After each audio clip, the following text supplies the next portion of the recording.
નીચેનામાંથી કઈ કસોટી શાબ્દિક બુદ્ધિ કસોટી નથી? સમાનાર્થી વિરુદ્ધાર્થી શબ્દો આપવા. બહુવિધ બુદ્ધિનો સિદ્ધાંત કોણે આપ્યો છે? Harvard gardener.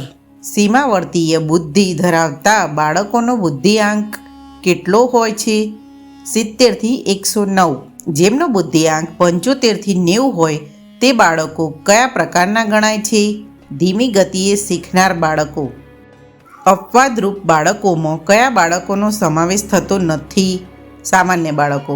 ડૉક્ટર આલ્ફ્રેડ બીને અને સાયમને બુદ્ધિ કસોટી કયા વર્ષે રજૂ કરી? 1905.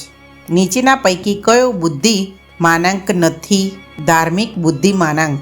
વ્યક્તિમાં રહેલી બુદ્ધિ ક્ષમતાનું માપન કરવાનો પ્રથમ પ્રયાસ ક્યારે થયો? 1912.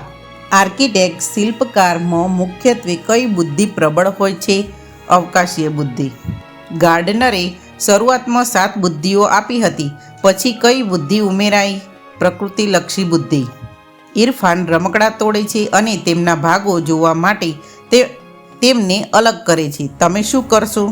તેની જિજ્ઞાસાને પ્રોત્સાહન આપો અને તેની ઉર્જાને યોગ્ય દિશામાં દિશામાન કરો. કોહલર, કુફકા, વર્ધીમર નામના મનોવૈજ્ઞાનિકો ક્યાંના વતની હતા? જર્મન. સમગ્રતા પર ભાર મૂકવાને કારણે કયા મનોવૈજ્ઞાનિકોને સમગ્રતાવાદીઓ તરીકે ઓળખવામાં આવે છે? કોહલર, કુફકા અને વર્ધીમર.